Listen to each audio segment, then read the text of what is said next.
In June, the book club was at Zoe's house, which meant that Elizabeth had to carry her heavy ceramic bowl of spinach salad with walnuts and bits of crumbled goat cheese, a grand total of half a block.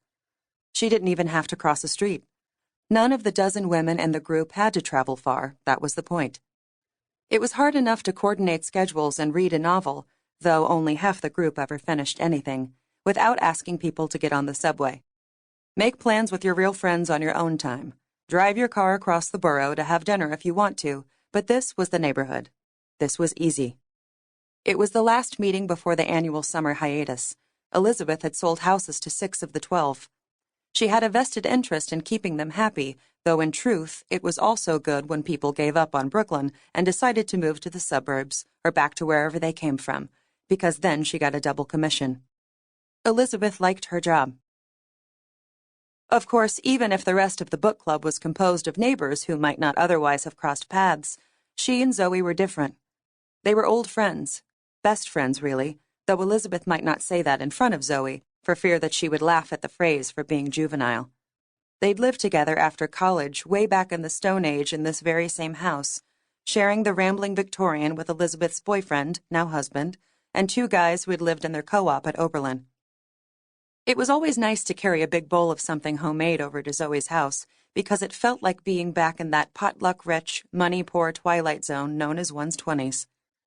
Ditmas Park was 100 miles from Manhattan, in reality 7, a tiny little cluster of Victorian houses that could have existed anywhere in the United States, with Prospect Park's parade grounds to the north and Brooklyn College to the south. Their other friends from school were moving into walk-up apartments in the East Village, or into beautiful brownstones in Park Slope, on the other side of the vast green park. But the 3 of them had fallen in love with the idea of a house, and so there they were, sandwiched between old Italian ladies and the projects. When their lease was up, Zoe's parents, an African-American couple who'd made their tidy fortune as a disco duo, bought the place for her. 7 bedrooms, 3 baths, center hall, driveway, garage. It cost $150,000. The moldy carpet and the layers of lead paint were free.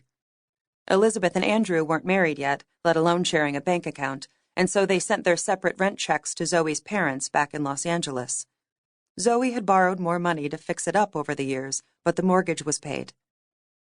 Elizabeth and Andrew moved a few blocks over for a while, all the way to Stratford, and then, when their son Harry was 4, a dozen years ago, bought a house 3 doors down. Zoe's house was now worth $2 million, maybe more. Elizabeth felt a little zip up her spine thinking about it.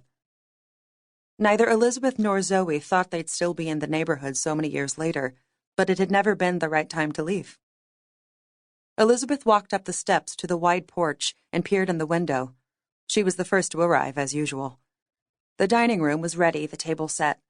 Zoe pushed through the swinging door from the kitchen, a bottle of wine in each hand. She exhaled upward, trying in vain to blow a lone curl out of her eye. Zoe was wearing tight blue jeans and a threadbare camisole, with a complicated pile of necklaces clacking against her chest. It didn't matter if Elizabeth went shopping with Zoe, to the consignment shops she frequented, and to the small, precious boutiques she liked. Nothing ever fit Elizabeth the way it fit Zoe. She was as preternaturally cool at 45 as she'd been at 18. Elizabeth knocked on the window and then waved when Zoe looked up and smiled, her thin fingers waggling in the air. "Door's open." The house smelled like basil and fresh tomatoes. Elizabeth let the door shut heavily behind her and set her salad out on the table. She shook out her wrists, which crackled like fireworks. Zoe walked around the table and kissed her on the cheek. "How was your day, sweets?" Elizabeth rolled her head sideways from one side to the other. Something clicked. "You know," she said, "like that. What can I do?" She looked around the room. "Do you need me to go home and get anything?" Even in Ditmas Park, a 12-person dinner party was a lot for a host. Usually only a small quorum of the book club was able to come, and so the hosts could scrape by and cram everyone around their normal dining room table. But every so often, especially just before the summer, all the women would happily RSVP, and, depending on who was hosting, the group would have to carry extra folding chairs down the street in order to avoid sitting on the floor like pouting children on Thanksgiving.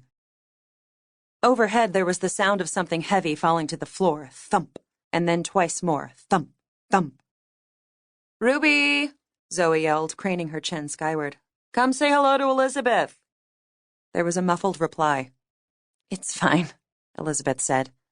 "Where's Jane, at the restaurant?" She opened her mouth to say more. She had actual news not fit for their neighbors' ears, and wanted to get to it before the doorbell rang. "We have a new Sue, and I'm sure Jane is standing over his shoulder like a drill sergeant. You know how it is in the beginning, always drama.